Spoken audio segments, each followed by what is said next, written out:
നമസ്കാരം. ഇന്നുണ്ടാക്കുന്നൊരു super ടേസ്റ്റിയുള്ള fish കറിയാണ്. കണ്ടില്ലേ, അടിപൊളിയാണ്. ഞാൻ എടുത്തേക്കുന്ന ആവോലിയാണ്. നിങ്ങൾക്ക് ഇഷ്ടമുള്ള ഫിഷ് എടുക്കാവുന്നതാണ്.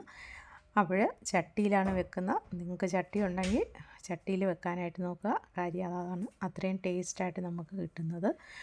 ഓരോ കാര്യങ്ങളും ഇതിനകത്ത് എഴുതിയിട്ടുണ്ട്. അതുപോലെ 1 ബൈ 1 ആയിട്ട് ഇട്ട് കൊടുത്ത് നന്നായിട്ട് മൂപ്പിക്കുക. മൂപ്പിച്ചതിന് ശേഷം മസാല ചേർത്ത് മസാലയും നന്നായിട്ട് മൂത്തതിന് ശേഷം വേണം നമ്മൾ വെള്ളം ആഡ് ചെയ്ത് കൊടുക്കാനായിട്ട്.